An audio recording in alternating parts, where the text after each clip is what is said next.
Thanks, Cole. Yeah, you're right. Iowa baseball and softball had some much-needed wins yesterday. The Hawkeyes baseball team looked to bounce back from their series loss against Rutgers this past weekend. Lucy Rodine has more. Iowa switched up their lineup last night when they took on the Milwaukee Panthers to help fill the gap left by injured left fielder Chris Whalen. The game ended in dramatic fashion with Iowa winning 4-3 off a walk-off hit in the ninth. The hitting rotation was not the only adjustment Iowa made for their midweek game. On the mound, Iowa had 6 different pitchers see action, with a notably strong performance from Drake Robeson. After Sunday, I had to take a look in the mirror and really see what I wanted to be as a pitcher. And so I came out with a lot more confidence and a lot better attitude today. You know, he didn't have a great outing, obviously, on Sunday. He only threw 25 pitches, so he was fresh tonight and able to go a couple. It was exactly what we needed in the situation we were in, so really happy that our pitcher stepped up for us today. The pitchers weren't the only ones stepping up for Iowa. After falling to a 1-0 deficit, Iowa had 2 RBIs in the bottom of the first from Robert Newstrom and Tyler Cropley. Milwaukee then hit a homer in the second, and in the third, Jake Adams responded with his 15th home run of the season. I just try not to think about it a little bit, go up there with my same approach. I mean, 15 home runs is a good accomplishment, but I mean, I just got to stick to my same approach and keep getting base hits and helping the team out.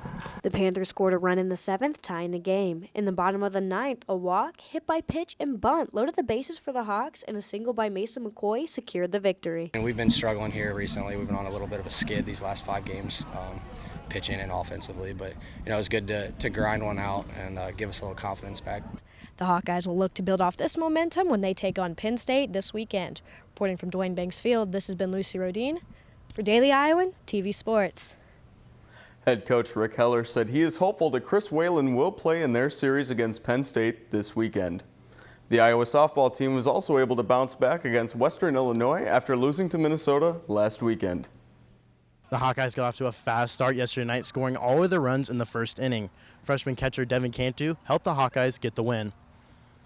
Cantu was able to hit a double, knocking in 2 runners and giving Iowa an early advantage. Junior Cheyenne Pratt, one of the Hawkeyes that scored on the hit, talks about how important it is to score runs early.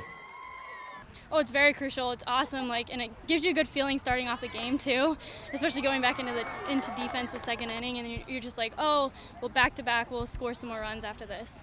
After securing a 3-0 lead in the first inning, Iowa's defense took over from there. Senior Shayla Starkenberg only allowed 2 hits and 1 run on the night. Starkenberg compliments the defense for leading them to victory. Like I said, the defense behind me was just doing a great job. It made it for me to be easy on the mound, just pitching some nice pitches for them to get easy ground balls. She wasn't trying to do too much. She let her defense play, had good pitches, forced them to swing at her good pitches, and we don't put people on for free and we make them work for it. That's a little easier to play, and that 3 spot definitely helped. But she's got to continue to sharpen her tools heading into Ohio State, and it was nice to get her out on the mound and they kind of regroup after this weekend in Minnesota. The Hawkeyes will head to Columbus to take on Ohio State April 28th at 5 p.m. to begin a 3-game series. Reporting from Bob Pearl Field, this has been Zachary Lohman with Daily Iowan TV Sports. Iowa, who is ranked 9th in the Big Ten, will have their hands full going on against 4th-ranked Ohio State. Continuing with our NFL draft interviews is former defensive lineman Faith Akakity. Katie Sextro has more. I'm here with Faith Akakity, a former Iowa football player. Thank you so much for joining Daily Iowan TV Sports today. No problem. Kind of talking more with training now, NFL coming up. What's your mindset now about the draft? Well, right now I've got with where I'm kind of sitting, I'm probably not going to get drafted. I know that. I'd actually end up being like a restricted free agent, hopefully.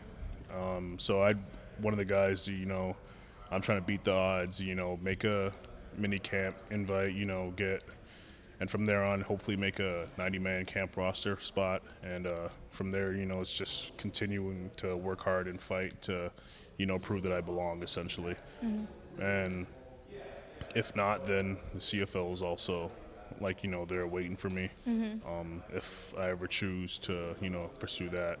But that's really it right now. Yeah, so how does the CFL process kind of work? And then do you have any, other options that you're considering too? Their draft happens right after the NFL draft. So what they'll do with a player like me is they'll draft the rights to me. So if I do ever, not make an NFL team or get cut, then when I go back to Canada, I have to play for whatever team drafted the rights to me. But, I could also up and decide, hey, the NFL is not for me. I'm just going to go back to Canada and start playing in CFL right away, which is not what I want to do. It's not what I'm going to do. So then if you could pick any team, who would you want to play for? Who would be like your dream NFL team? I don't know. I'll play for whoever, but I'm a fan of the Packers. Okay. I'm not, a huge NFL fan. I don't watch too many games, but we have a lot of ex-Hawkeyes on their team, and so wherever they've got a lot of Hawks, it's probably not a bad idea for me to want to be there also. Thank you so much for sitting down with me, and then good luck with everything here with the draft coming up. Thank you. Fun fact, Akakity actually wanted to play in the NBA as a kid, not the NFL. Now stay tuned for more draft interviews later this week on Daily Iowan TV. Make sure to tune in tomorrow as we have more draft interviews from Cole Croston and Riley McCarron. Cole, back to you.